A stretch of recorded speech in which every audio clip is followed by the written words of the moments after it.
हम लोग सॉल्व करने जा रहे हैं question 8.27। Predict the product of electrolysis in each of the following reaction में हम लोग प्रोडक्ट प्रिडिक्ट करेंगे कौन सा होगा। एक्वा सॉल्यूशन सिल्वर नाइट्रेट का है विद सिल्वर इलेक्ट्रोड, यानी सिल्वर नाइट्रेट का एक्वा सॉल्यूशन है और सिल्वर इलेक्ट्रोड उसके अंदर पड़ा हुआ है। ठीक है, हम जानते हैं इलेक्ट्रोलिसिस कराएंगे तो एनोड और कैथोड हमारे पास मौजूद होंगे, तो कैथोड पर क्या होगा रिडक्शन और एनोड पर क्या हो जाएगा ऑक्सीडेशन। ठीक है, पहली रिएक्शन हमें दी हुई है कि सिल्वर नाइट्रेट का सॉल्यूशन है, सिल्वर नाइट्रेट में Ag+ होगा।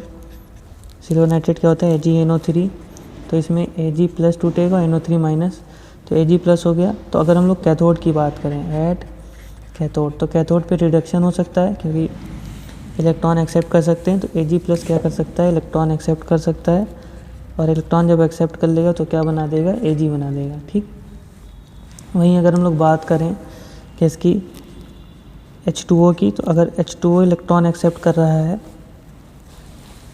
तो क्या बन जाएगा, ये बनेगा OH- और साथ में क्या बन जाएगा H2 बन जाएगा। तो यहाँ पे 2 ले लें तो ये हमारे क्या हो जाएगा 2OH- और 2 इलेक्ट्रॉन लेने पड़ेंगे। अगर हम इसका रिडक्शन पोटेंशियल देखें तो ये होता है 0.80 वोल्ट।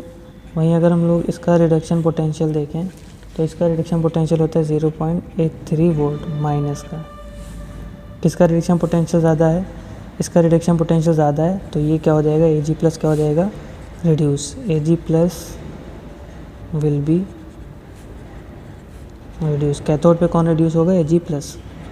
ठीक, वहीं अगर हम लोग बात करें किसकी एनोड की बात करें तो एनोड पे क्या होता है, एनोड पे होता है ऑक्सीडेशन। हमारे पास क्या है सिल्वर का हमारे इलेक्ट्रोड डाल रखा है, तो वो सिल्वर का इलेक्ट्रोड जो होगा Ag+ में जा सकता है, इलेक्ट्रॉन निकल जाएगा। वहीं अगर हम लोग H2O की बात करें तो H2O भी O2 निकाल सकता है, 4H+ बन जाएंगे और 4 इलेक्ट्रॉन निकल जाएंगे। यहाँ पे भी इलेक्ट्रॉन निकल रहे हैं, लेकिन अब पोटेंशियल बात करते हैं तो इसका ऑक्सीडेशन पोटेंशियल होता है माइनस का 0.80 वोल्ट, इसका ऑक्सीडेशन पोटेंशियल होता है अप्रॉक्स माइनस का 1 पॉइंट समथिंग होता है 1.23 वोल्ट। ठीक है, तो यहाँ पर किसका ऑक्सीडेशन पोटेंशियल ज़्यादा है, देखिए माइनस में वैल्यू छोटी होती तो बड़ी होती है, इसका ऑक्सीडेशन पोटेंशियल ज़्यादा है तो ये क्या हो जाएगा ऑक्सीडाइज्ड, यानी यहाँ पर Ag क्या होगा Ag will be oxidized. Anode पे Ag क्या होगा ऑक्सीडाइज हो जाएगा। दूसरी रिएक्शन हम लोग करते हैं। दूसरी रिएक्शन हमें दी हुई है एक्वा सॉल्यूशन सिल्वर नाइट्रेट का और प्लेटिनम इलेक्ट्रोड डाला है हमने।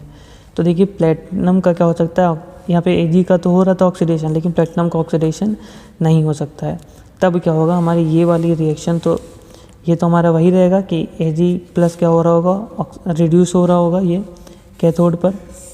ठीक, लेकिन अब हमारा इलेक्ट्रोड Ag तो है नहीं, प्लेटिनम है, और प्लेटिनम ऑक्सीडाइज रिड्यूस आसानी से होता नहीं है, तो कौन ऑक्सीडाइज हो जाएगा, ये ऑक्सीडाइज हो जाएगा अब।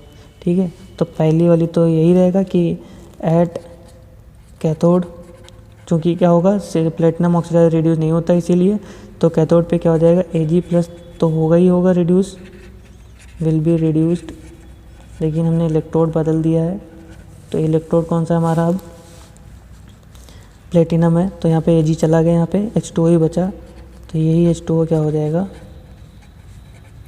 ऑक्सीडाइज होगा, यानी एट एनोड, तो H2O विल बी ऑक्सीडाइज्ड और क्या इवॉल्व करेगा और O2 देगा। ठीक है, देन हमारा नेक्स्ट रिएक्शन है, थर्ड पूछ रहे हैं डाइल्यूट सॉल्यूशन H2SO4 है, प्लेटिनम इलेक्ट्रोड पड़ा हुआ है, तो यहाँ पे H2SO4 हमें क्या देगा 2H+, ये हमें देगा 2H+ और प्लस SO4 2-, तो 2H+ क्या हो सकते हैं रिड्यूस हो सकते हैं, इलेक्ट्रॉन एक्सेप्ट कर लें H2 बना दें।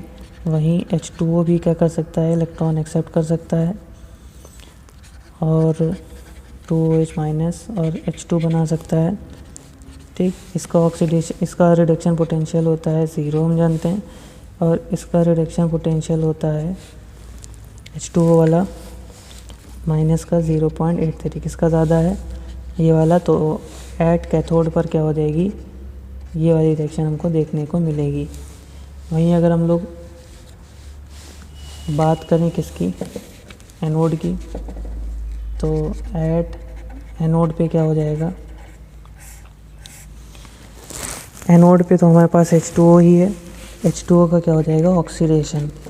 तो H2O का क्या हो जाएगा, ऑक्सीडेशन, यानी 4H+ हमको मिल जाएंगे, O2 मिल जाएगा, 4 इलेक्ट्रॉन निकल जाएंगे। इसका क्या हो जाएगा, ऑक्सीडेशन।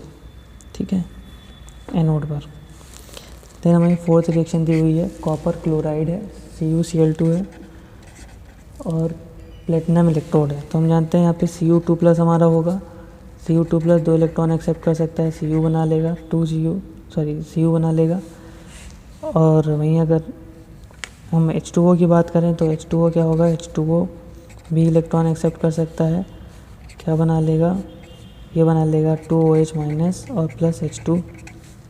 इसका रिडक्शन पोटेंशियल होता है हमारा कॉपर का रिडक्शन पोटेंशियल होता है 0.34 वोल्ट। ठीक है, और हम जानते हैं वाटर का कितना होता है रिडक्शन पोटेंशियल, -0.83। किसका ज़्यादा है, इसका। तो कैथोड पे कौन रिड्यूस हो जाएगा, कॉपर। वहीं अगर हम बात करें एनोड की, एट एनोड, ये देख लीजिएगा ध्यान से। एनोड पे क्या होता है कि होना तो ये चाहिए था कि Cl- से Cl2 बन जाता है, इलेक्ट्रॉन निकल जाते हैं। ठीक, और H2O से क्या होता है, O2 बन जाता है, 4H+ और 4 इलेक्ट्रॉन निकल जाएंगे। इसका रिडक्शन पोटेंशियल होता है ऑक्सीडेशन पोटेंशियल 1.36 वोल्ट, इसका होता है -1.23 वोल्ट। अब ऑक्सीडेशन पोटेंशियल की अगर हम बात करें तो किसका ज़्यादा है, H2O का ज़्यादा है। लेकिन यहाँ पे बात आती है ओवर पोटेंशियल। ओवर पोटेंशियल क्या चीज़ है, तो एक पोटेंशियल जो होता है हम एक्सपेरिमेंटली कैलकुलेट करते हैं और एक थर्मोडायनेमिकली, यानी ΔG और बाकी सबकी E0 सबकी वैल्यू पुट करके। तो जो उससे एक्सपेरिमेंटली कैलकुलेट किया जाता है और जो हम लोग थर्मोडायनेमिकली कैलकुलेट करते हैं, थर्मोडायनेमिकली कैलकुलेशन करते हैं और जो एक्सपेरिमेंटली कैलकुलेट करते हैं, उन दोनों का डिफरेंस ओवर पोटेंशियल होता है। ओवर पोटेंशियल की वजह से इसका पोटेंशियल कम हो जाता है, इसका पोटेंशियल ज़्यादा, इसलिए ये क्या होता है, ऑक्सीडाइज हो जाता है एट एनोड।